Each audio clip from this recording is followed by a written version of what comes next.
신앙생활을 저와 여러분이 지금 함께 하고 있잖아요.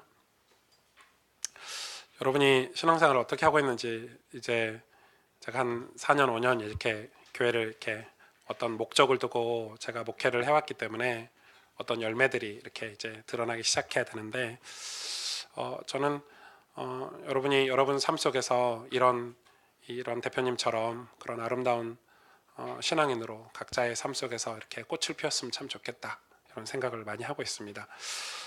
신앙생활에 그러기 위해서 신앙생활에는 이 중요한 두 가지가 있습니다.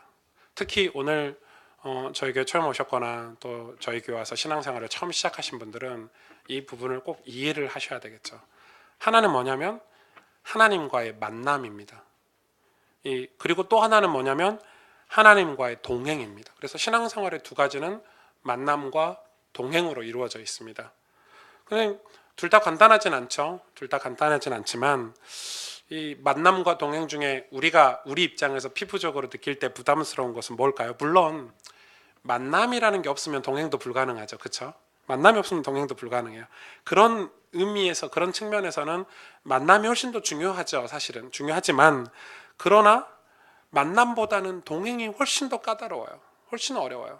왜냐하면 만남은 하나님 편에서 볼 때 이 우리의 노력, 인간의 노력과 무관하게 강권적으로 찾아오시는 하나님의 은혜와 사랑이에요. 그렇죠?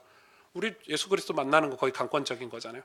그런데 그 뒤로 하나님의 자녀가 되고 하나님의 백성이 돼서 그 다음에 하나님과 동행하는 이 광야 같은 우리의 인생길을 살아가면서 하나님과 동행하는, 날마다 동행하는 것은 우리의 자의적인 노력이 필요해요.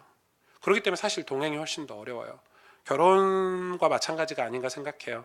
여러분, 결혼식이 더 어렵게요? 결혼 생활이 더 어렵게요? 비교가 안 돼요. 결혼식은 아무것도 아니에요. 여러분 아마 결혼해서 사시는 분들은 느낄 거예요. 아, 결혼식은 사라져요. 앨범도 쳐다도 안 봐요. 그럼 막 사진 찍는다고 막 애쓰시는데, 죄송하지만 제가 평균적으로 봤을 때 그 앨범을 폐기 처분한 가정이 훨씬 더 많아요. 진짜예요. 저희 집 지금 10년 전에 결혼한 앨범을 부끄러워서 쳐다볼 수가 없어요. 저희 와이프는 리마인드 웨딩인가 그거 하는 게 꿈이에요. 근데 제가 지금 이래가지고 별 도움은 안 될 것 같은데, 이 결혼식이 중요해요? 결혼 생활이 중요해요? 물론 결혼식이 중요해요. 결혼식을 해야 결혼 생활을 할 수 있어요. 그러나 어려운 것은 결혼 생활이 훨씬 더 어려워요. 서로 다른 사람이 동행한다는 것은 쉬운 일이 아니에요. 그래서 여러분, 결혼 생활이 훨씬 더 힘들어요. 그래서 여러분, 제가 우리 교회 청년들에게 부탁을 드리잖아요. 결혼식 준비보다 결혼 생활 준비를 더 하시라고. 충분히 대화하고 이 사람의 장점, 단점을 파악하고 결혼 전에 충분히 영적으로 계획도 세우고 어려움이 왔을 때 어떻게 극복해 나가야 될지, 이런 결혼 생활들을 준비하시는 가정들은 결혼 생활이 충분히 잘 이겨나가더라고요. 그런데 결혼 생활에는 관심 없고 결혼식만 관심이 있어서 드레스 얼마짜리 입을 거냐, 이런 데만 관심이 있으면요, 나중에는 결혼 생활이 어려워져요. 실제로 여러분, 우리나라에 지금 결혼은 했지만, 법적으로 결혼 생활하지만 남남으로 살아가는 부부들이 진짜 많이 늘어나고 있대요. 그게 뭐예요? 만남은 있었지만 동행에는 실패한 비극적인 가정의 모습이에요. 비극적인 가정의 모습. 여러분, 신앙생활도 다르지 않아요. 많은 성도들이 예수 그리스도를 통해서 하나님을 만나고 구원의 은혜를 값없이 받아서 천국 소망을 붙잡은 축복의 사람이 되었어요. 그런데 막상 신분과 권세가 하나님의 백성으로 바뀌었는데도 불구하고 그에 맞는 축복과 풍성함을 누리지 못한 채 여전히 고아의 모습으로 살아가는 분들이 많아요. 예수님을 믿는데 여전히 고아의 모습으로 살아가요. 하나님과의 만남은 있었지만 그분과 삶의 여정을 동행하는 일에는 실패한 그리스도인의 모습이죠. 하나님하고 동행하는 거를 실패한 그리스도인의 모습. 우리는 그런 모습을 살면 안 돼요. 우리는 감격의 하나님, 나의 구주 하나님과 인생길을 동행해야 돼요. 여러분, 만남의 간증이 더 많을까요? 동행의 간증이 많을까요? 여러분, 우리가 하나님과 동행해야 간증도 있고 축복도 있는 거예요. 동행하지 않으면 간증, 축복이 없어요. 그렇죠? 여러분, 오늘 본문에 이 하나님과 동행하는 이 족보들, 이 셋의 족보에 대해서 나왔는데, 대표적으로 에녹이라는 사람을 들자면 무려 300년을 하나님과 함께 동행했다고 오늘 기록되어 있어요. 오늘 그걸 좀 세부적으로 자세히 살펴볼 건데, 어떻게 동행했는지. 그런데 한 가지 아실 것은, 그러면 에녹이 하나님과 300년을 동행했는데 되게 좋았나 보다, 괜찮았나 보다 이렇게 생각하실 수 있지만 그 당시 에녹이 살았던 시대는 노아의 심판 직전이에요. 다시 말해서 죄가 관영하던, 하나님과 동행하기 어려운 시대다 이 말이에요. 그럼에도 불구하고 하나님과 동행했어요. 이 경건과 거리가 먼 시대임에도 불구하고 에녹의 삶은 이 경건의 삶을 살았어요. 제가 이 창세기 5장 설교 준비를 하고 에녹에 대해서 묵상하면서 이런 마음이 들었어요. 저는 늘 이 세상 탓을 했거든요. 아, 세상이 너무 악해, 세상이 너무 이 말세야 이렇게 생각했지만 제 마음에 이 말씀 묵상하면서 아, 우리도 에녹처럼 하나님과 동행할 수 있지 않을까. 우리 청년들도 에녹처럼 하나님하고 동행하는 삶을 살 수 있지 않을까. 그런 믿음의 도전이 저한테는 조금 생겼어요. 신앙생활이란 한마디로 얘기하면 예수님과 동행하는 거예요. 그래서 신앙이라 하지 않고 신앙생활이라 그러는 거예요. 하나님과 동행하는 거예요. 로마서 8장 14절에 무릇 하나님의 영으로 인도받는 사람은 하나님의 아들이라 이렇게 기록되어 있거든요. 하나님의 영으로 인도받는 사람이 하나님의 아들이래요. 이 말은 저는 교회도 다니고 헌금도 하고 예배 시간에 빼먹지도 않지만 하나님과 내 삶에서는 동행하지 않습니다. 이런 사람은 아직 하나님의 아들이 아니란 말인 거예요. 그래서 신앙은 교회를 다니고 예배를 안 빼먹고 드리는 게 아니라 하나님하고 동행하는 데 목적이 있어요. 방향이 있고. 그런 사람이 하나님의 아들이라, 하나님의 아들이라 이렇게 얘기하는 거예요. 그래서 신앙은 뭐예요? 하나님과 만남이 중요하지만은 그 뒤에 하나님과 동행하는 게 중요하다. 오늘 그 의미를 오늘 본문 말씀을 통해서 조금 자세히 살펴보려고 해요. 제일 먼저 중요한 게 오늘 5장 이 1절 2절에 뭐라고 기록되어 있냐면 이렇게 기록되어 있어요. 이것은 아담이 계보를 적은 책이니라. 하나님이 사람을 창조하실 때 사람의 모양대로 지으시되 남자와 여자를 창조하셨고 그들이 창조되던 날에 하나님이 그들에게 복을 주시고 그들의 이름을 사람이라 일컬으셨더라. 어서 많이 들어본 말씀이죠. 어디서 들어보셨어요? 창세기 1장에 아담과 하와를 창조하시고 사람을 제일 먼저 창조하시고 하나님이 이 창세기 1장에 사람을 창조하시고 이 복을 주시는 그 창세기 1장의 언어를 오늘 5장에 또 하시고 계시단 말이에요. 또 하시고 계세요. 이 5장이 어떤 장면이죠? 하나님이 선택한 계보, 족속, 하나님이 언약 백성으로 선택해서 새롭게 시작하는 이 세세 계보에 시작할 때 이 말씀을 다시 내가 너에게 복을 주겠다 이렇게 시작을 하는 거예요. 여기서 복은 뭐죠? 배웠죠? 바라크, 생명, 영생, 그 복을 주시겠다는 거예요. 그 말은 하나님과 동행, 하나님의 선택을 받아서 하나님의 족속 계보로 가지 않으면 하나님의 생명과는 무관하다 이 말이기도 해요. 우리가 성도가 여러분, 예수 믿는 저와 여러분이 성도가 교인이 유일하게 이 땅에서 해야 될 한 가지 일이 있는데 그거는 예수님을 잘 믿는 거예요. 여러분, 우리는 예수님을 잘 믿어야 돼요. 요한복음 6장 28절에서 29절에 이렇게 기록되어 있어요. 그들이 묻되 우리가 어떻게 하여야 하나님의 일을 하오리까? 하나님의 일을 어떻게 하냐고 물어봤어요. 예수께서 대답하여 이르시되 하나님께서 보내신 일을 믿는 것이 하나님의 일이니라. 우리는 하나님의 일을 뭔가 다른 거라고 생각해요. 그러나 성경은 예수님은 하나님의 일이 뭐라고요? 하나님께서 보내신 이 곧 예수 그리스도를 믿는 거라고요. 그래서 예수님 잘 믿는 게 목사가 해야 될 일이고 중직자, 직분자들이나 우리 모든 성도가 다 해야 될 일이에요. 근데 목사님, 이 예수님을 잘 믿는 이게 어떤 의미가 오늘 있는지를 좀 살펴보려고 하는데, 여러분, 우리가 이 하나님이 그 셋을 통해서 하나님의 라인을 시작하는 오늘 족보를 시작할 때 창세기 1장의 언어들을 다시 등장시키고 이 바라크 생명의 축복을 주셨죠. 이 말은 무슨 말이에요? 창세기 1장의 아담과 하와가 받았던 그 생명, 그 바라크가 그 인간이 타락함으로써, 마귀에게 속아가지고 타락함으로써 그 생명이, 하나님의 복인 생명이 철회됐다는 뜻이에요. 철회. 하나님 다시 거두가셨어요, 생명을. 그래서 이 가인과 라멕같이 이 저주의 라인, 죽음의 라인에 있는 사람들이 생겨난 거예요. 그런데 하나님은 그 약속을, 창세기 1장에 주셨던 약속을 신실하게 이어가시기 위해서 그 신실하심이 오늘 본문에 다시 드러나고 있는 거예요. 그러니까 창세기 1장의 축복은, 여러분 잘 들으셔야 돼요, 모든 인간에게 하신 게 아니에요. 아담과 셋으로, 아벨 셋으로 이어지는 하나님의 택한 백성에게만 해당되는 내용이에요. 왜요? 이 복은 생명이기 때문에, 영생이기 때문에. 그래서 여러분, 이 하나님의 은혜를 떠나버린 저주받은 인간들 사이에서 하나님에 의해 선택된, 택해지는 셋의 후손들의 족보를 시작하면서 창세기 1장의 축복 얘기를 다시 반복하고 있는 거예요. 그러니까 하나님의 복은 하나님께서 처음 계획하신 대로 어떠한 방해 속에도 그치지 않고 하나님의 백성들에게 흘러가고야 만다는 사실을 다시 한번 상기시켜 주는 거예요. 이 복이 어디에도 나오냐면요, 이 창세기 1장의 언어가 창세기 9장과 12장에도 똑같이 나와요. 9장에 이렇게 돼 있어요. 9장 1절에 하나님이 노아와 그 아들들에게 복을 주시며 그들에게 이르시되 생육하고 번성하여 땅에 충만하라. 똑같죠? 하나님이 홍수로 인류를 쓸어버리시고 죄인들을, 노아가 처음 다시 홍수가 끝나고 새 인류를 시작할 때 주신 메시지예요. 내가 너에게 복을 주겠다. 창세기 12장 2절 3절도 보세요. 내가 너로 큰 민족을 이루고 내게 복을 주어 내 이름을 창대케 하리니 너는 복의 근원이 될지라. 누구죠? 아브라함.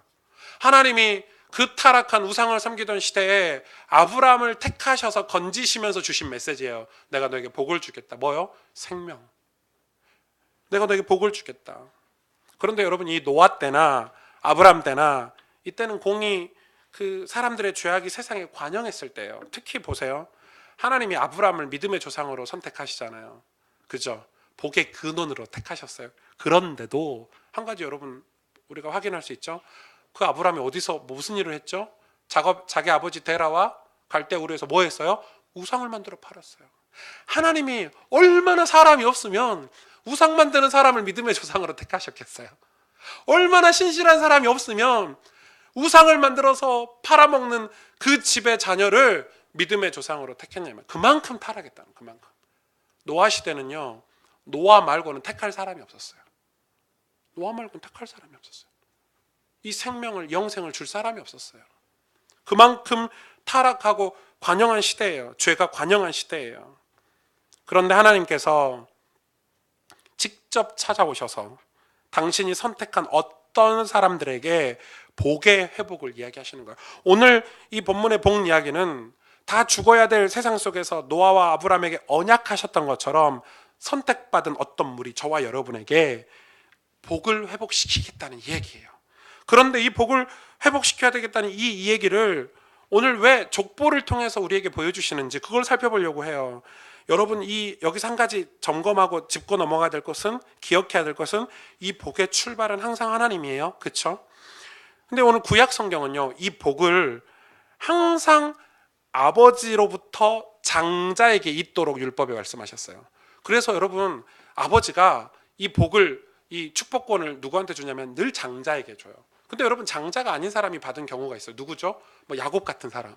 어떻게 장자권을 뺏었어요? 형을 속이고 아버지를 속여서 뺏었어요. 그 말은 전통적으로, 율법적으로는 무조건 장자한테 축복권을 줘야 된다는 거예요. 그게 법이에요. 그런데 아시죠? 우리가 배웠죠. 구약의 장자는 신약에 뭘 상징해요? 교회를 상징해요. 교회를 상징해요. 여러분, 교회를 상징해요. 그래서 이 교회, 하나님의 은혜로 구원받은 자, 선택받은 자, 이 교회를 상징하는 거예요. 그래서 이게 어디로 연결이 되죠? 구약의 족보가 내려와서 누구죠? 끝이? 족보의 끝이? 예수 그리스도. 누가복음 3장의 족보 보면은 예수 그리스도부터 거꾸로 올라가는 족보가 나와요. 거꾸로 올라가면 누가 나와요? 하나님. 맞죠? 그래서 여러분, 이 구원, 영생의 끝은 예수 그리스도예요. 예수 그리스도예요. 그리고 이 영생을 주신 분은 누구냐? 족보를 반대로 올라가면 아버지 하나님이에요. 그래서 여러분, 예수 그리스도로 말미암아서 우리가 생명, 이 복을 얻을 수 있다라는 것을 말씀을 통해서 주시는 거예요. 요한복음 5장 26절에, 제가 주보에는 6장으로 잘못 나왔는데 5장 26절에 아버지께서 자기 속에 생명이 있음 같이 아들 예수에게도 생명을 주어 그 속에 있게 하셨고, 아들 예수에게 생명이 있다는 거예요. 요한복음 1장 4절에 그 안에, 예수 그리스도 안에 생명이 있었으니 이 생명은 사람들의 빛이라. 창세기 1장의 복은 하나님의 생명, 곧 영생을 말해요. 바라크는. 그래서 이 복을 장자를 통해서 전달되어져서 예수 그리스도까지 가는 거예요. 이 말은 다시 말해서 예수 그리스도 안에 있는 영생이 예수 그리스도 안에 있는 하나님의 백성 교회에게 전달이 된다는 뜻이에요. 이 족보의 끝이 예수 그리스도면 족보를 따라 올라가면 아버지 하나님이죠. 이것은 우리가 복받아 예수 그리스도와 함께 하나님께 복받은 우리의 아버지도 하나님이라 이 말이에요. 그걸 지금 설명하고 계시는 거예요. 그래서 오늘 본문의 족보 이야기는 바로 그거를 깨닫도록 기록한 거예요. 아, 하나님 우리 다 알잖아요. 예수님 믿으면 하나님 자녀고 예수님을 통해서 구원받고 그거 다 아는데 뭘 이렇게 족보를 복잡하게 기록해 놓고 이런 걸 또 설명하려고 하십니까? 아닙니다. 하나님께서 그 사실을 우리가 구원받고 우리 하나님이 우리 아버지가 됐고 내가 예수 그리스도 안에 있어서 함께함으로써 그 생명을 얻는다는 것을 관념적으로 그냥 던지신 게 아니라 성경의 족보를 통해서 선명하게 확인시켜주고 계시는 거예요. 그걸 의도적으로 우리에게 가르쳐 주시는 거예요. 그래서 우리가 지금 이 족보 속에 있는지 하나님과 어떤 관계가 있는지 보여주시려고 하시는 거예요. 보여주시려고.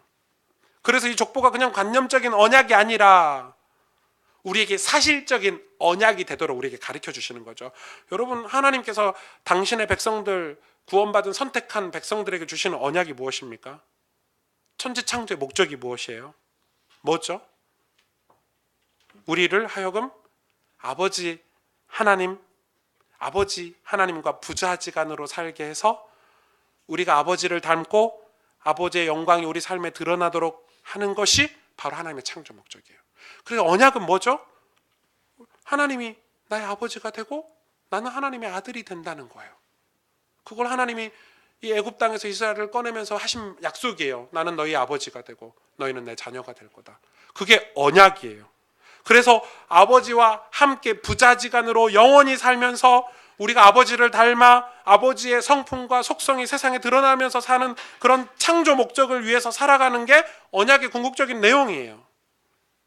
보실래요? 그 내용이 고린도 후서 6장 16절 18절에 진짜 잘 기록되어 있어요. 같이 읽어볼까요? 시작. 하나님의 성전과 우상이 어찌 일치가 되리요? 우리는 살아계신 하나님의 성전이라. 이와 같이 하나님께서 이르시되 내가 그들 가운데 거하며 두루 행하여 나는 그들의 하나님이 되고 그들은 나의 백성이 되리라. 그러므로 너희는 그들 중에서 나와서 따로 있고 부정한 것을 만지지 말라. 내가 너희를 영접하여 너희에게 아버지가 되고 너희는 내게 자녀가 되리라. 전능하신 주의 말씀이니라 하셨느니라. 아멘. 이게 언약의 내용이에요. 그렇다면 우리가 신앙생활을 어떻게 해야 되죠? 무엇을 해야 되죠? 아버지와 동행하는 거예요. 아버지를 닮는 거예요. 이 성경이 굳이 하나님이 우리 아버지라는 것을 이렇게 역사적으로 실제적으로 밝히는 이유는 아버지의 성품 그리고 아버지의 속성. 근데 신학적으로 정확히 이야기하면 공유적 속성이에요. 왜 공유적 속성이냐면요, 하나님의 속성을 우리에게 다 공유해 주시지 않으셨어요. 하나님 당신이 공유해 주시는 속성만 우리가 닮을 수 있어요. 받을 수 있어요. 그래서 정확히 말하면 그냥 우리는 속성이고 성품이라고 하지만 사실 앞에 공유적이 들어가야 돼요. 하나님이 우리에게 공유해 주시는 속성만 우리는 볼 수 있고 받을 수 있는 거예요. 그래서 하나님의 성품과 그 속성들이 우리를 통해서 드러나서 다른 사람들에게 보여지는 것을 뭐라고 그런 줄 아십니까? 그걸 하나님의 영광이라 그러는 거예요. 하나님의 영광이라.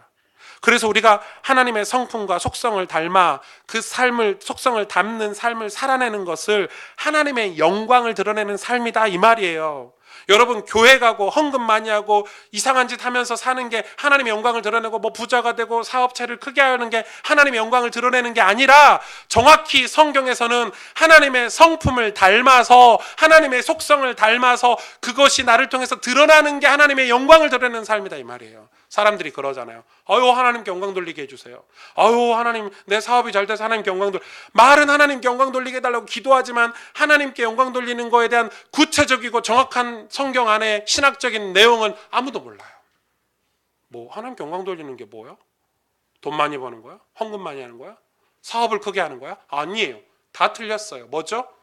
하나님의 성품을 닮아서, 하나님의 속성을 닮아서 아버지 하나님과 동행함으로 거기서 얻어지는 게 내 삶을 통해서 드러나는 것을 하나님의 영광이라 기록하고 있어요. 여러분, 이거 명심하셔야 돼요. 잊어버리시면 안 돼요. 진짜 중요한 내용이에요. 우리 교회고 제가 하는 얘기예요. 성경이 하는 얘기예요. 여러분 소요리 문답을 공부해 보시면 신학책을 보시면 전부 이야기를 하고 있어요. 그런데 목사님들이 하나님의 영광을 드러낸다는 것을 잘못 가르치고 있죠. 너무너무 잘못 가르치고 있어요. 그렇다면 그럼 하나님 닮는 걸 어떻게 해야 됩니까? 하나님을 닮기 위해서는 어떻게 해야 되죠? 하나님이 어떤 분인지 알아야 되잖아요. 하나님하고 동행하면 되는데 그렇게 하기 위해서는 하나님이 어떤 분인지 알아야 동행이 되죠. 그래서 성경은 힘써 하나님을 알라라고 명령하고 있어요. 하나님을 아는 지식을 가지래요. 하나님을 알아야 동행하죠. 왜요? 그분이 우리 아버지시기 때문에, 우리 아버지시기 때문에 우리 아버지가 어떤 분인 줄 알아야 우리가 아버지를 닮을 수 있죠. 우리 아버지가 누군지 몰라. 하나님 누군지 몰라. 근데 뭘 닮아요? 뭘 동행을 해요? 아버지가 어떤 속성과 어떤 성품을 가진지 몰라요. 이 성경에서 제일 먼저 쓰여진 책이 뭐죠? 이 보통 신학자들이 욥기라고 그래요. 욥기라고.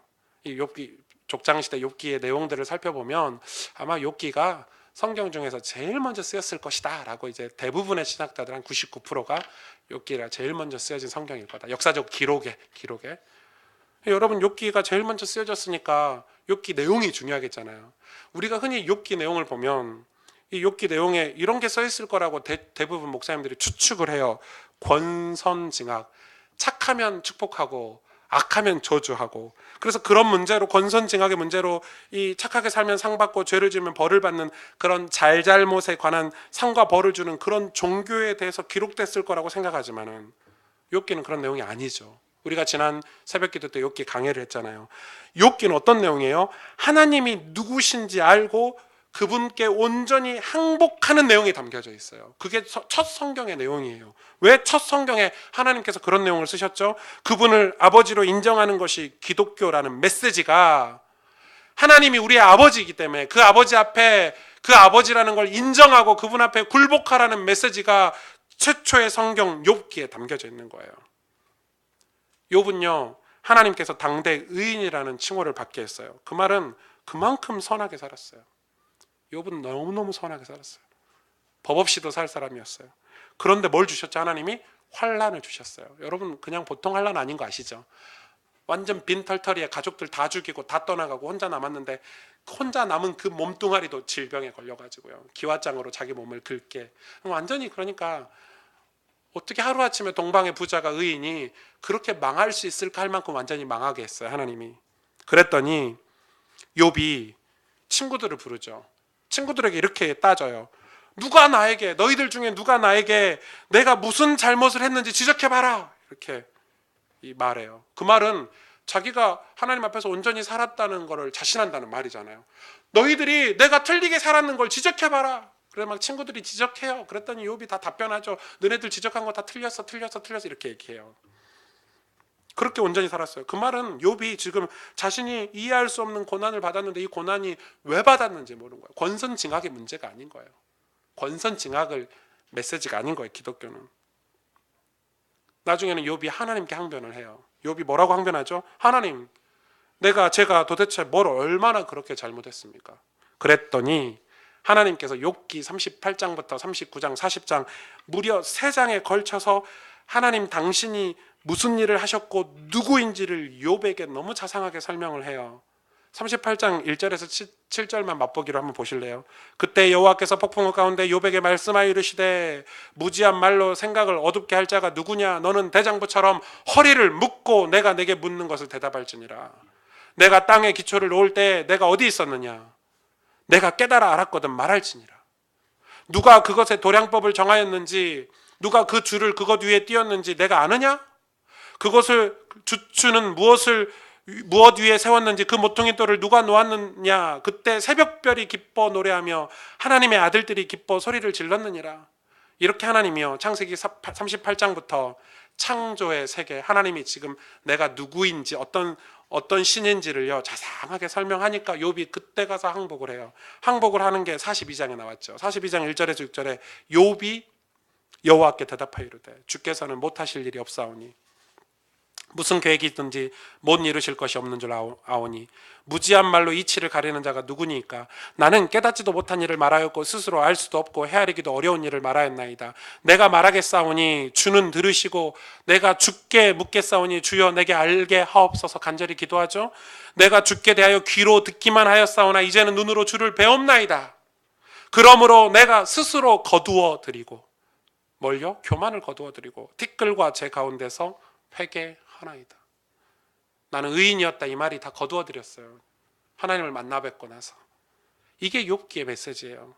욥기가 이야기하고 있는 것은 단순히 기독교는 권선징악의 문제로 상을 받고 벌을 받는 종교가 아니라 하나님의 백성이 하나님 아버지를 알고 그 아버지에게 항복하며 자발적인 순종을 하는 내용이 욥기에 담겨 있는 거예요. 그게 기독교예요. 여러분, 따라서 이 기독교 신앙, 요즘 자유주의 신학자들이 말하는, 여러분 자유주의 신학자들은요 진짜 악한 인간들이에요. 나쁜 사람들이에요. 나쁜 사람들. 신학의 신자도 모르는 사람들이 해외에서 유학물 먹고 와가지고 자유주의 신학자니 뭐 신신학자니 이렇게 얘기하는데 여러분 조심하셔야 돼요. 저는 그분들 복음 모른다고 생각해요. 확신해요. 복음을 알면 성경을 그렇게 해석할 수 없어요. 그 사람들이 뭐라고 얘기합니까? 자유주의 신학자들이 착하게 살자를 모토로 성자의 삶을 추구해요. 그건 기독교 신앙이 아니에요. 여러분 완전 틀려요. 여러분 이거를 정리하셔야 돼요. 우린 종교가 아니에요. 우리가 착하게 살아서 성자의 삶을 살자. 그게 기독교 모토가 아닌데 그렇게 지금 기독교 모토를 만들어가고 있어요. 그게 아니라 뭐죠?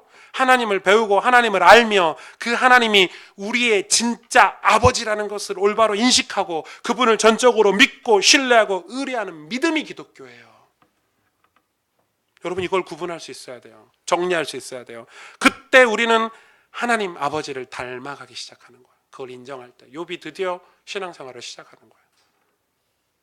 이것이 하나님이 우리와 동행하시는 조건이에요. 여러분 우리는 늘 기도하잖아요. 하나님 오늘 우리와 나와 함께 해주세요. 기도하잖아요. 사실 틀린 기도죠. 주님 내가 오늘 하나님 당신과 함께 하도록 축복해 주세요. 이렇게 기도해야 맞아요. 내가 죄악된 삶을 사는데 이상한 인간 세상에 사는데 주님 오늘도 나와 함께 해주세요. 그건 틀린 기도예요. 우리가 왕의 길을 함께 걷는 거지 하나님이 죄인의 인간에 우리와 함께 하시는 게 아니에요. 엄밀히 말하면. 근데 그게 너무 불편하니까 말하기 불편해요. 주님 우리와 함께 해주세요. 임마누엘 해주세요 라고 이야기하는 거지 엄밀히 말하면 왕의 길을 우리가 함께 걷는 거예요. 그 동행의 조건이 뭐냐? 바로 하나님이 누군지 아는 거예요. 하나님을 닮는 거예요. 우리는 지지난주 설교를 통해서 가인의 모습, 라멕의 모습, 그들이 살인을 저지르고 분노하고 질투하는 모습을 보면서 하나님의 마음을 헤아렸어요. 왜 하나님 마음이 헤아려지죠? 아마 여러분이 지지난주 설교를 들으면서 이런 마음이 헤아려지셨다면 정상적으로 은혜를 받으신 거예요. 가인이 살인하고 라멕이 살인했던 모습을 보면서 우리의 모습, 사형에 해당하는 죄를 그들이 짓잖아요. 여기서 사형은 영적인 사형이죠. 영생과 상관없는 하나님을 떠나는 사형을 말하는 거예요. 근데 이 사형에 해당하는 게 성경에 뭐라고 기록되어 있죠? 신약 성경에 미움, 다툼, 시기, 질투 이런 죄들이 다 사형에 해당된다고 성경은 이야기하고 있어요. 여러분 안 묘하세요 사람들? 저는 저희 아들 한빈이가 이제 3살인데요. 하루에 한 3번씩은 아빠 미워. 아빠 저리 가! 제가 지 달라는 거 안 줄 때 이렇게 이상한 눈 뜨면서요. 전 제 아들이 맞나 싶어요. 나는 착한데 어디서 저런 모습이 나왔을까? 무슨 말이에요? 우리 한빈이도 죄인이란 말이에요. 하나님 떠나서 미움과 질투, 시기가 마음속에 있는 거예요. 아빠 가! 저리 가! 이러면서 저한테 아빠 미워! 이러거든요. 엄마 좀 잘해주면 엄마한테 가고 또 엄마가 못되게 하면 엄마 미워! 하고 아빠한테 오고 우리 둘 다 합동작전 펴면은 울고 뭐 이러거든요. 왜요? 우리가 그래요. 우리는 늘 사형에 해당하는 죄를 지어요. 그럼 우리가 사형에 해당하는 죄를 맨날 지는데 우리가 그냥 두시나요? 아버지 되신 하나님께서 나를 위해서 당신의 아들 되신 저와 여러분을 대신 죽어주신 거예요. 죽어주시겠다고 나서신 거예요. 그게 십자가 사건이에요. 여러분 이 십자가 사건은 작은 사건이 아니에요. 지금도 우리가 죄를 지을 때마다 우리 아버지는 우리의 죄가 되셔서 십자가에 못 박히고 계시는 거예요. 여러분이 죄를 지을 때마다 예수 그리스도께서 십자가에 못 박히시는 거예요. 사실은 현재형인 거예요. ing인 거예요. 십자가 사건이 지금도 벌어지고 있는 거예요. 우리가 죄를 지을 때마다 예수님이 십자가에서 못 박히시고 계시는 거예요. 그런 의미를 알고 나니까 하염없이 그 은혜가 눈물이 나고 감사하게 되는 거예요. 그랬더니 우리 아버지가 누구신 줄 알고 우리를 향하신 아버지 하나님의 마음이 어떠한 것인지 깊이 알게 되니까 아버지 하나님 마음이 헤아려지는 거예요. 그걸 뭐라고 그래요? 은혜라 그러죠. 그 은혜를 받고 났더니 저 개인적으로는 내가 기쁜 일, 내 인생의 기쁜 일이 아니라 아버지의 기쁜 일, 아버지가 원하시는 일이 무엇인지가 생각나더라는 거예요. 나도 모르겠어요. 저도 모르겠어요. 예전에는 저를 위해서 살았는데 지금은 나를 구원하시고 내 죄를 해결하신 그 십자가의 의미를 알고 나니까 아버지 하나님의 마음이 궁금하고 아버지의 뜻과 아버지의 기쁨이 무엇인지가 궁금한 거예요. 그걸 위해서 사는 거예요. 그런 삶이 뭐죠? 성경은 하나님과 동행하는 삶이다. 아버지를 닮고 싶은 삶이다. 그걸 변화된 삶이다. 성화된 삶이다. 이렇게 얘기하고 있는 거예요. 창세기 5장 24절 에녹이 하나님과 동행하더니 하나님이 그를 데려가심으로 세상에 있지 아니하였더라. 딱 에녹에 대해서 한 줄 나왔죠. 근데 에녹이 여기서 하나님과 동행했다는 이거를 신약 성경이 여러 군데서 증명을 하고 있어요. 에녹이 하나님과 동행했는데 하나님과 동행했다는 그 동행이 어떤 의미가 있는지 우리가 살펴보려고 하는데 히브리서 11장 5절 6절에 믿음으로 에녹은 죽음을 보지 않고 옮기었으니 하나님이 저를 옮기심으로 다시 보이지 아니하니라. 저는 옮기우기 전에 하나님을 기쁘시게 하는 자라 하는 증거를 받았느니라. 죽기 전에, 천국 가기 전에 하나님을 기쁘시게 하는 자라 증거를 받았대요. 믿음이 없이는 하나님을 기쁘시게 하지 못하나니 하나님께 나아가는 자는 반드시 그가 계신 것과 또한 그가 자기를 찾는 자들에게 상 주시는 이심을 믿어야 할지니라. 이 믿음을 에녹이 가졌다는 거예요. 이 믿음을. 아버지를 기쁘게 해드리기 위해서 뭐가 있어야 된다고 얘기하고 있죠. 히브리서에 믿음이 있어야 된대요. 근데 여러분 이 믿음은 뭘 믿는 거예요? 예수 그리스도를 믿는 거예요. 우리 다 알잖아요. 근데 왜 예수님입니까? 하나님은 초월자세요. 초월이라는 것은 우리 인간은 제한된 이성을 가지고 있잖아요. 제한된 시각을 가지고 있어요. 그래서 초월이라는 것 자체가 제한된 이성과 시각으로는 절대 감지할 수 없어요. 하나님 영이시거든요. 우리가 영을 감지할 수가 없어요. 그래서 초월자이신 하나님이 제한된 이성과 시각 안으로 들어오셔야 사람들이 비로소 인식이 되고 그게 설명이 돼요. 그게 십자가 사건이에요. 예수님이 하나님이 인간의 육신을 입고 이 땅에 오신 거예요. 그래서 하나님 당신을 우리에게 완전히 계시하셨어요. 그게 예수 그리스도예요. 그래서 완전한 인간으로 우리에게 오셔서 아버지의 성품과 아버지의 속성과 아버지의 위대하심을 그의 공생에 사역하는 동안 다 설명해주고 가셨어요. 그리고 그 설명해주고 가신 그 내용을, 그 예수 그리스도에 관한 내용을 하나님께서 성경에게 다 기록해서 우리에게 선물로 주신 거예요. 그래서 여러분 그래서 믿음이 생기고 믿음이 자라기 위해서는 반드시 성경을 공부해야 돼요. 기독교 신앙은 가만히 있으면 믿음이 자라지 않아요. 반드시 성경을 공부해야 돼요. 왜? 하나님 예수 그리스도에 대해서 알려주시고 하나님 당신의 성품과 그 공의적 속성을 다 성경에 기록해 놓으셨기 때문에. 그래서 오늘 본문에 하나님과 동행한 이 대표적인 인물인 에녹, 이 에녹이 예수 그리스도를 믿고 하나님 말씀을 통해 계시된 말씀을 통해서 하나님을 알고자 하는 삶을 살았다고 히브리서에 증명하고 있어요. 또 있죠. 증명한 게 유다서 1장 14절에서 15절에 아담의 7대 손 에녹이 이 사람들에 대하여도 예언하여 이르되. 누가 예언했다고요? 에녹이. 누구에게요? 그 당시 타락한 백성들에게. 보라, 주께서 그 수많은 거룩한 자와 함께 임하셨나니 이는 뭇 사람을 심판하사 모든 경건하지 않은 자가 경건하지 않게 행한 모든 경건하지 않은 일과 또 경건하지 않은 죄인들이 주를 거슬려 한 모든 악한 말로 말미암아 그들을 정죄하려 하심이라. 지금 에녹이 그 당시에 그 자기와 살던 사람들에게 장차 오실 예수 그리스도, 재림주로 오시고 심판주로 오실 예수 그리스도를 선포했다는 거예요. 예언했다는 거예요. 선지자의 삶을 산 거예요. 누가요? 에녹이요. 지금 어떻게 동행했는지를 지금 살펴보고 있는 거예요. 하나님과. 에녹은 이미 믿음으로 예수 그리스도의 재림과 심판을 확신하고 살았다는 거예요. 어떻게 그가 그 시대에 벌써 예수 그리스도의 재림과 심판을 알 수 있었을까요? 성경은 믿음으로 그가 그러한 삶을 살았다고 기록하고 있어요. 근데 뭘 어떻게 도대체 믿었냐? 언제 믿었냐? 오늘 이 족보에 그 힌트가 나와 있어요. 에녹이 몇 년 살았죠? 몇 년? 365년. 근데 몇 년간 동행했다고 기록되어 있죠? 300년. 그러면요 우리가 알 수 있죠. 에녹이 하나님과 동행을 시작한 나이가 65세예요. 65세 이전에는 하나님과 동행을 안 했다는 말이에요. 그럼 65세 때 뭔가 사건이 있는 거예요. 만남의 사건이 있었던 거죠. 만남의 사건. 근데 이 65세 때 누굴 낳았어요? 무드셀라. 이 무드셀라가 누구죠? 아들이에요. 수많은 아들 중에 하나예요. 근데 왜 무드셀라를 기록해놨죠? 이 무드셀라 뜻이 중요해요. 그래서 이 무드셀라는 보낸다라는 뜻이 있고 창을 던지다라는 뜻이 있어요. 창을 던지고 보낸다라는 것은 심판의 메시지를 담고 있어요. 신학자들이 하는 얘기예요. 언어학자들이. 그래서 이 무드셀라를 하나님이 자녀로 주면서 노아의 심판, 홍수의 심판을 이 에녹에게 하나님께서 계시로 주셨을 거다라고 추측을 하는 거예요. 생각해 보세요. 무드셀라 아들을 낳았어요. 근데 하나님이 심판의 계시를 줬어요. 무드셀라 아들이 길 가다가 넘어지기만 해도 가슴이 철렁했겠죠. 심판 메시지를 받았으니까. 이 아들이 심판의 메시지인 거예요. 이 아들이 그 당시에는. 그래서 이 무드셀라를 65세 낳고 그 뒤로 300년간 하나님과 동행하는 삶을 살았어요. 다시 말해서 무드셀라를 낳은 후 비로소 경건의 삶을 시작했다는 거예요. 근데 재밌는 힌트가 또 있어요. 무드셀라가 몇 살 때까지 살았죠? 969세에 죽었어요.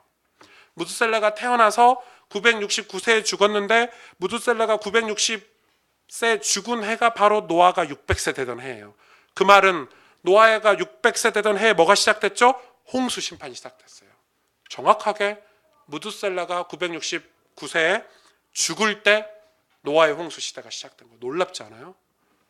이거는 하나님이 우리에게 족보를 설명하면서 그래서 여러분 에녹은 자기 아들의 이름을 통해서 주신 하나님의 경고를 듣고 계시를 듣고 그 경각심을 가르고 그전에는 나 따로 하나님 따로의 신앙생활이 했었는데 그게 핵심이 아니구나, 그게 중요한 게 아니구나, 하나님하고 동행하는 즉 거룩한 삶을 살기로 결단한 거예요.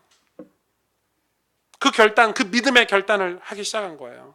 그래서 그 심판, 종말론적인 그 신앙을 가지고 그 절박한 마음으로 하루하루 하나님의 뜻을 헤아리며 하나님 기뻐하시는 삶이 무엇인지 애쓰며 살았다는 거예요. 그 말은 그가 하나님과 동행하기 전 65년은 다른 사람들처럼 제멋대로 살았고 어쩌면 더 추하게 살았을지도 모른다는 거예요. 그러나 그런 의미 없는 삶을 65년으로 끝내고 하나님하고 동행하면서 살겠다라고 결단했는데 그게 바로 뭐라고요? 믿음이라고요. 믿음. 그래서 히브리서나 유다서에서 믿음으로 에녹이 하나님과 동행했다고 지금 설명하고 있는 거예요. 여러분, 우리가 하나님하고 동행하기 위해서는 우리에게 뭐가 필요하죠? 믿음이 필요한 거예요. 믿음이. 사실 우리의 문제는 다 전부 믿음의 문제예요. 우리는 형편의 문제다, 환경의 문제다, 사건의 문제다라고 얘기하지만 사실은 형편과 환경과 사건의 문제가 아니고 믿음의 문제예요. 여러분, 사람이 얼마나 오래 사느냐가 중요한 것이 아니겠죠. 하나님하고 동행하지 못하면 간증도 없고 하나님께 영광 돌릴 수도 없어요. 여러분, 아무리 오래 살아도, 아무리 교회를 오래 다녀도 하나님과 동행하지 않으면 간증할 게 없고 내 자신에게 신앙의 유산을 남길 게 없고 하나님께 영광 돌릴 게 없어요.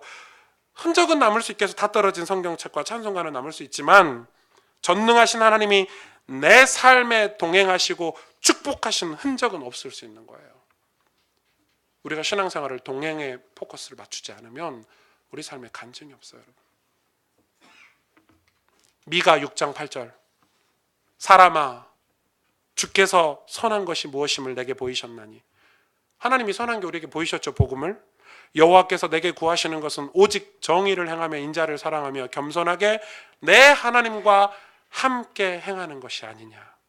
잠언 3장 3절에서 4절, 인자와 진리가 내게서 떠나지 말게 하고 그것을 내 목에 매며 내 마음판에 새기라. 그리하면 내가 하나님과 사람 앞에서 은총과 귀중히 여김을 받으리라.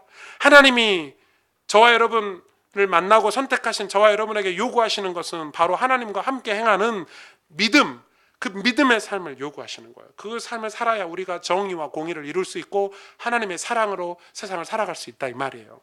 그런데 우리는 연약해서 그런 삶을 못 살 때가 많잖아요. 그래서 하나님이 당신이 원하는 길로 우리를 인도하기 위해서 때로는 우리가 원하는, 내가 원하는 길로 가는 것을 막을 때가 있어요. 호세아 2장 6절에 보세요. 여러분이 제일 싫어하는 말씀일 수도 있어요. 그러므로 내가 가시로 그 길을 막으며 담을 쌓아 그로 그 길을 찾지 못하게 하리니. 우리가 아무리 기도해도 응답이 안 될 때가 있는데 가시로 하나님이, 가시는 아프잖아요. 담을 쌓아서 막으신대요. 왜요? 우리의 동행자 되신 하나님이 원하시는 길로 안 갈 때 하나님이 당신의 백성을 가시로 담을 싸서 막으신대요. 레위기 11장 45절, 나는 너희의 하나님이 되려고 너희를 애굽 땅에서 인도하여 낸 여호와라. 내가 거룩하니 너희도 거룩할지니라. 이게 동행이에요. 동행은 하나님 곧 왕의 길을 함께 걷는 이야기예요. 내 길이 하나님이 함께 걸어주세요가 아니라 성경을 통해서, 말씀을 통해서 신앙생활에 대한 내용들을 알고 그 길을, 하나님의 길을 같이 걷는 걸 동행이라 그러는 거예요. 동행. 오늘 말씀의 결론을 맺겠습니다. 동행을 위해서 그렇다면 이 기억해야 될 게 몇 가지 있는데 두 가지가 있겠죠. 첫째는 하나님을 아는 지식이 있어야 된다. 하나님을 아는 지식은 오직 성경을 통해서만 알 수 있고, 성경을 통해 알려고 할 때 성령께서 도우신다가 신약 성경에 우리에게 알려주신 방법이에요. 그래서 여러분 성경 공부를 하셔야 돼요. 제가 이번 주에 사적으로 좀 깊은 빡침을 느꼈어요. 여러분, 저는 진짜 제 인생이나 제 개인적인 일로 화를 잘 안 내요. 물론 저희 집사람한테 이제 투정 부리는 정도는 하지만 진짜 큰 화는 잘 안 내요. 왜냐하면 하나님을 믿으니까 기도하고 또 제가 부족하다는 걸 알기 때문에 화낼 일이 별로 없어요. 근데 이번 주에 제가 저희 후배 목사님들, 전사님들을 뵀는데 너무 열이 받. 어떻게 이렇게 열받을 수가 있을까? 여러분, 우리가 가진 복음을 그렇게 사용하면 안 되는 거예요. 그렇게 이야기하면 안 돼요. 우리가 구원파처럼 살면 안 돼요. 구원받았으니까 괜찮아? 구원받았으니까 맘대로 살아도 괜찮아? 이런 논리로 가면 안 돼요. 자꾸 그런 식으로 가면 안 돼요. 그러면서 뭐라고 얘기하냐면, 목사님은 너무 회개를 강조를 하고 너무 뭔가 우리의 삶 속에서 너무 지금 우리가 전도해야 되고 할 일 사역도 많은데 그냥 좀 그런 거는 용서해 주시지 않겠냐고 하나님이, 뭐 이런 식이에요. 제가 너무 빡쳐가지고 성경도 읽지 않고, 저는 지금 제 후배들 목사님들 너무너무 걱정이 돼요. 성경에 성자도 안 읽어요. 진짜로. 목사가 평신도들보다 성경을 더 안 읽어요. 어디서 책 한 줄 읽어가지고 그게 진리인 것처럼 이야기하고 다니고. 저는 너무 이번 주에 화가 나가지고요. 저는 화나면 말을 안 하거든요. 입을 딱 다물거든요. 분위기는 싸하겠죠. 제가 선배니까. 제가 저 선배들한테, 친한 선배들한테 연락을 했어요. 우리 진짜 조금 잘해야 되겠다고. 이렇게 가면 큰일 나겠다고. 우리 성도들은 뭐가 죄? 우리 렘넌트들은 무슨 죄예요? 무슨 죄예요? 무슨 죄예요?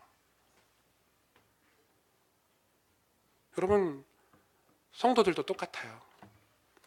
여러분이 하나님과 동행하려는 마음, 사모하는 마음이 있다면 하나님을 아셔야 돼요. 하나님을 닮아가려고 노력하셔야 돼요. 그게 뭐 하는 거죠? 성경을 보는 거예요. 말씀을 통해서 하나님 그렇게 하시겠대요. 그리고 또 하나는 뭐죠? 상호 간의 뜻의 조화가 필요해요. 동행하려면 서로 상호 간의 조화가 필요해요. 그게 그거예요. 나는 거룩한데 너가 거룩하지 않으면 동행이 안 되는 거예요. 상호 간의 이 뜻이 조화가 이루어질 수 없어요. 서로 뭔가 같은 공통 분모가 있어야 같이 동행할 수 있는 거잖아요. 그렇죠? 친한 친구들이 같이 오랫동안 인생을 동행하기 위해서는 서로 지켜야 될 선이 있고 서로 비슷한 공통 분모가 있어야 동행을 할 수 있는 거예요. 우리가 하나님처럼 하나님을 닮아서 하나님의 마음을 헤아리지 않으면 하나님과 동행할 수 없는 거예요. 그래서 하나님이 우리에게 주신 게, 하나님의 마음을 헤아리기 위해서 저는 주신 게 기도라고 생각해요. 여러분, 그래서 우리는 늘 기도해야 돼요. 하나님 마음이 무엇인지, 하나님 뜻이 무엇인지, 하나님이 원하시는 게 무엇인지 우리는 늘 기도하면서 살아야 돼요. 최소한 목사들은, 최소한 영적인 지도자인 목사들, 선지자의 삶을 살고 제사장의 삶을 목사들은 기도를 질적으로도 뛰어나게 잘해야 되겠지만 양적으로 기도를 할 수 있어야 돼요. 목사들이 양적인 기도 시간을 확보하지 않고, 일주일 내내 기도 한 번 하지 않고, 기도 시간 한 번 가지지 않고, 그래서는 안 돼요. 저는 아니라고 생각해요. 여기 목사도 없는데 제가 자꾸 목사 얘기를 하는데, 우리 전사님 들으라고 하는 얘기가 아니고 이 시대가 그렇다 이 말이에요. 그래서 여러분 보세요. 요한일서 1장 7절, 그가 빛 가운데 계신 것 같이 우리도 빛 가운데 행하면 우리가 서로 뭐가 있고요? 사귐이 있고. 그 아들 예수의 피가 우리를 모든 죄에서 깨끗하게. 하나님이 빛이에요. 우리가 그래서 빛 가운데 행할 때 그때 사귐이 시작이 되는 거예요. 누구하고요? 아버지하고요. 그때 동행이 시작이 되는 거예요. 동행이. 그런데 어떤 사람들은 이 말씀과 기도를 위해서 예수님과 동행하는 삶을 살기 위해서 가정도 버리고 직장도 버리고 수도원이나 기도원이나 올라가서 자기들끼리 집단 생활을 시도하는데 그것은 옳지 않아요. 옳지 않아요. 진짜 옳지 않아요.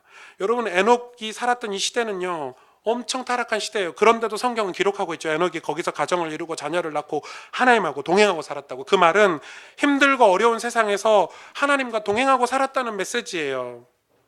그 내용이 갈라디아서 6장 6절 10절에 나와 있어요. 보실래요? 진짜 중요한 오늘 말씀의 결론적인 말씀이에요. 가르침을 받는 자는 말씀을 가르치는 자와 좋은 것을, 모든 좋은 것을 함께하라. 스스로 속이지 말라. 하나님은 업신여김을 받지 아니하시나니 사람이 무엇으로 심든지 그대로 거두리라. 자기의 육체를 위하여 심는 자는 육체로부터 썩어질 것을 거두고 성령을 위하여 심는 자는 성령으로부터 영생을 거두리라. 우리가 선을 행하되 낙심하지 말지니 포기하지 아니하면 때가 이름에 거두리라. 그러므로 우리는 기회 있는 대로 모든 이에게 착한 일을 하되 더욱 믿음의 가정들에게 할지니라. 아멘. 우리가 하나님과 동행의 삶을 사는 거예요. 여러분, 갈라디아서 이런 내용들이 잘 나와 있어요. 나를 버리고 하나님과 동행하기 위해서는 어떤 삶을 살아야 되는지. 근데 하나님과 동행하는 삶을 살아야 되는데 포기하지 말라는 거예요. 그런데 우리 신앙은 어떤 모습이죠? 혼자 고아처럼 살다가 문제가 일어나면 하나님께 도와달라고 외치는 어떤 기형적인 신앙인의 삶을 살고 있어요. 그런 신앙생활 해서는 안 돼요. 항상 우리는 동행하는 삶을 살아야 돼요. 그러기 위해서는 하나님과 동행을 사모하고 준비하면서 살아야 돼요. 왜요? 신앙생활 하나님과 동행이기 때문에. 그 삶은 꾸준히 한 발 한 발 앞으로 전진하는 것이지 건너뛰거나 지름길로 혼자 갈 수 있는 게 아니에요. 한국 전 세계 이 플라스틱 신드롬이 강타를 했죠. 플라스틱 신드롬이 뭐예요? 플라스틱 신드롬으로 대표되는 이 인스턴트 세상을 표현한 게 플라스틱 신드롬이죠. 뭐든지 단기 속성으로 완성하길 원해요. 짧게, 간단하게, 빨리 먹고, 빨리 해결하고, 빨리 이루기 위해서 이 인스턴트 세상이 시작이 됐어요. 그런데 놀랍게 그 세상의 가치들이 신앙생활로 돌아와서요. 신앙생활도 단기 속성으로 하려고 해요. 그러면 기도도 40일 특별 기도 뭐 이런 거, 뭐 4주 특별 훈련 뭐 이런 거, 100일 기도 뭐 이런 거 있잖아요. 수능 100일 기도. 저는 수능 100일 기도 보면 마치 절 같아요. 절에 가면 이렇게 100일 불자들이 이렇게 수능을, 교회도요 막 플랜카드 붙여 수능을 위해서 100일 기도. 100일 기도하면 안 됩니까? 아니, 무슨 엄마들이 수능 100일 기도하면 아들이 막 어디 붙고 옆붙여놓고. 저는 좀 이해가 안 가요. 예수 믿는 사람들이 왜 수능을 위해서 100일 기도를 하지? 평상시 기도하면 안 돼? 자녀들이 올바르게 신앙 공부하고 최선을 다해서 공부해서 최선을 다해서 시험을 쳤으면 정상적으로 학교를 가게 만들어줘야 되지.